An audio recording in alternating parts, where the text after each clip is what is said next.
여러분 안녕하십니까? 팡팡 터지는 바이블에 잘 오셨습니다. 오늘 40번째 시리즈 세 번째 시간입니다. 열정에 대해서 계속 이야기하고 있는데요. 결론을 내려야죠. 그래서 오늘 이삭을 중심으로 생각한 열정에 대해서 그 결론을 내리고요. 다음 시간에는 리브가의 기도에 대해서 우리가 함께 좀 생각을 해보도록 하겠습니다. 어, 뭐 만약에 밖이 덥다고 생각하십시다. 요즘은 좀 날이 좀 선선해졌어요. 그래도 뭐 한국에도 낙엽이 지고 또 기온이 좀 많이 내려갔다 그러는데 제가 사는 텍사스도 이제 동절기로 접어드는 것 같습니다. 날이 아주 이번 주는 특별히 좀 추웠어요. 그러니까 just pretend 하자고요. 그 만약에 밖이 뜨겁다, 덥다, 좀 뭐 나가면 땀이 줄줄 난다. 그러면 이제 더우니까 안 나갈 거냐? 안 나가고 싶죠. 그런데 만약에 나가야 한다면 이유가 있어야 되는 거죠. 그 이유가 뭐냐 이거예요. 저는 우리가 어떤 사역에 대해서 사명에 대해서 열정이 있다면 뭐 바깥이 아무리 덥고 우리를 둘러싼 상황이 아무리 힘들어도 나가야 된다 이렇게 생각을 하는 거죠. 어떤 책에서 읽었어요. 우스갯소리인데 이거는 우스갯소리니까 뭐 그 심각하게 생각하지 말아주세요. 바늘로 코끼리를 쓰러뜨릴 수 있는 방법이 세 가지가 있다고 그래요. 그 아프리카 코끼리는 맹수죠. 사진에서 보듯이 굉장히 사납습니다. 그러니까 바늘 같은 거로 뭐 쓰러뜨릴 수 있는 존재가 아니에요. 그런데 하여간 뭐 이런 우스갯소리가 있어요. 이거 잔인한 얘기라고 동물보호협회 전화하지 마세요. 우스갯소리니까. 여기서 코끼리는 정말 동물이 아니고 이 얘기에서 난공불락의 상황을 상징하는 거예요. 그러니까 무너질 것 같지 않은 삶의 힘든 상황을 무너뜨리려면 어떻게 해야 되냐? 사실은 이런 얘기죠. 뭐 굳이 말하자면 한번 찌르고는 기다린다는 게 있어요. 네, 웃음이 나오죠. 두 번째로는 코끼리가 수명을 다할 쯤에 슬쩍 한번 찌른다. 이거는 좀 기회주의적인 처신이 아닌가 이런 생각이 듭니다. 세 번째로는 쓰러질 때까지 끝까지 해본다는 거죠. 뭐 끝까지 찌른다는 거죠.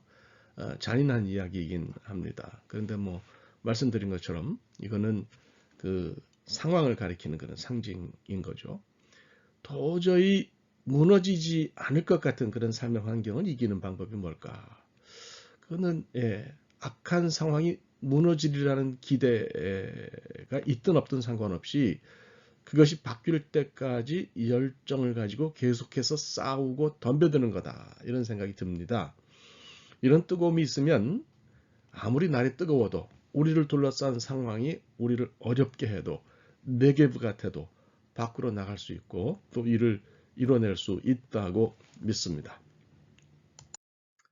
세스 고딘이라는 사람이 있어요. 우리말은 세스 고딘. 뭐 어떻게 하셔도 상관없어요. 이분이 The Icarus Deception이라고 하는 그런 책을 썼습니다. 이카루스의 속임수 굳이 번역하면 이제 그런 걸 텐데요. 우리말로는 이카루스 이야기라고 하는 그런 그 제목을 달고 번역이 됐습니다. 그래서 한번 읽어보시는 거 괜찮을 것 같아요. 이 세프 고딘이 그 이 책에서 꽤 많은 여우를 잡는 방법을 소개를 했습니다. 열매를 길에 뿌려놓고 여우가 그걸 먹으면 이제 주변에 담벼락을 세운다는 거죠. 그리고 담벼락 숫자를 늘리고 나중에 지붕을 덮고 나서 문까지 단다. 그러면 상황에 익숙해진 여우가 열매를 먹으러 건물 안에 들어갈 것이고 그때 문을 닫으면 꽤 많은 여우도 잡을 수 있다. 그런 얘기예요. 이거 뜨끔한 얘기죠. 왜냐하면 우리도 사실 이렇게 잡힌 거다 싶은 생각이 들어서 그래요. 사실 고딘이 말하는 거는 그런 거거든요. 세상에 힘이 셉니다. 사람의 성격과 행위를 아주 형성하는데 힘과 세력을 가지고 있어요. 생각해보면 우리가 사는 사회 속에 어떤 집단이나 문화적 관습이나 규범이나 제도나 전통이 우리 그 어떤 그 개인의 삶의 틀을 결정하잖아요. 아주 큰 힘이 있어요. 그러면서 이제 말하는 거죠. 자기들을 믿고 시키는 대로만 하면 상을 주고 풍요롭게 살게 해주겠다. 그러면서 우리 개인을 조종하려고 할 때가 많습니다. 그런데 이제 고딘이 하는 얘기가 인상적이에요. 잘 들여다보면 이런 것들이 오히려 우리 속에 있는 진정한 힘을 묶어놓고 있다는 얘기입니다. 사실 뭐 그 사회 시스템이 우리 열정을 발휘할 수 없도록 사실 회방을 놓는 측면이 일정 부분 있기 때문에 이런 얘기를 그냥 우습게 들을 수가 없는 것 같습니다. 그래서요, 이런 생각에 동의한다면 우리가 고딘의 말을 빌려서 한번 작은 결론을 내려볼 수 있을 것 같아요.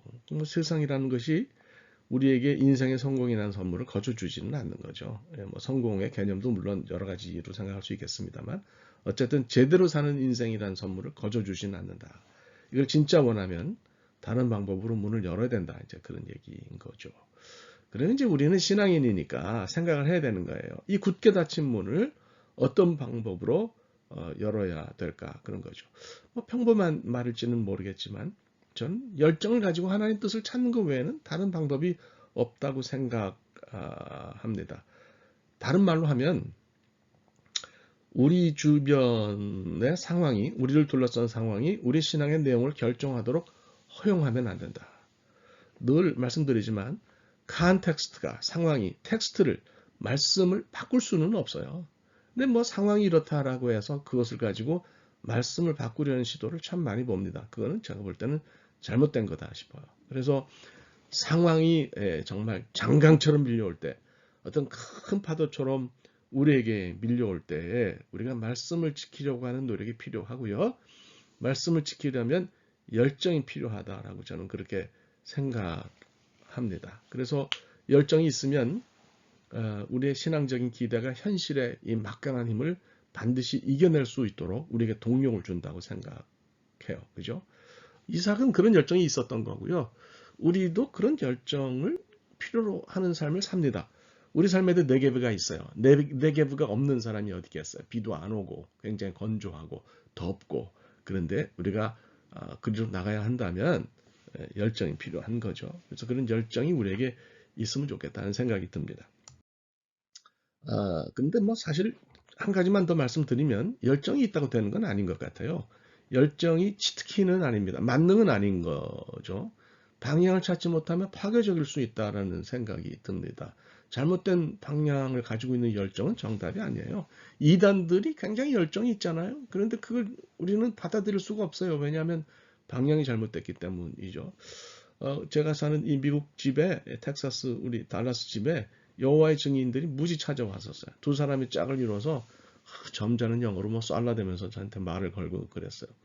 한국이건 미국이건 참 차이 없는 열정이 있어요. 뭐 여러분 신천지도 마찬가지고요. 뭐 이단 열정들 엄청나죠. 그건 우리 개신교인들이 감히 어떻게 보면 따라갈 수 없는 열정이 있어요. 근데 그거 잘된 게 아니라는 거죠. 잘못된 거라는 거죠. 제가 그 여호와의 증인들에게 나 목사라고 난 당신들이 생각하는 거 받아들이지 않는다고 말하니까 그다음부터는 안 오더라고요.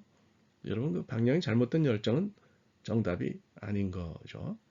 성경은 열정이 있는 다수의 사람을 무리라고 부르고요.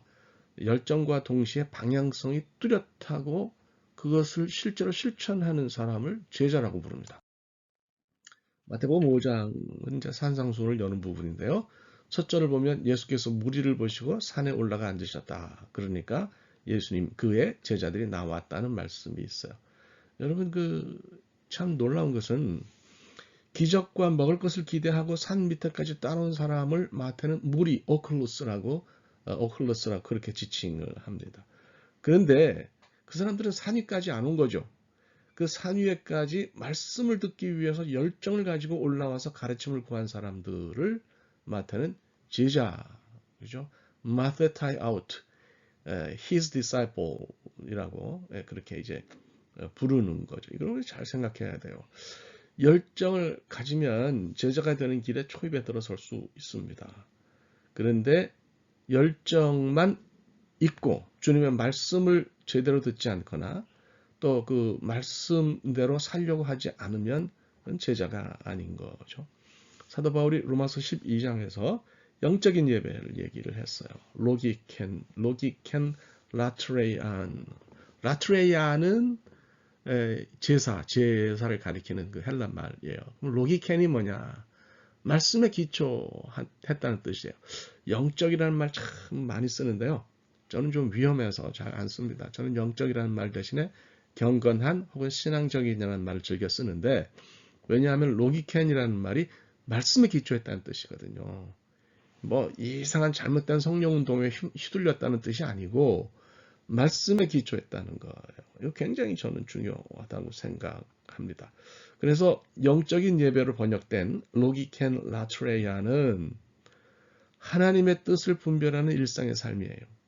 사실 제사는 죽은 제물을 올리는 거잖아요.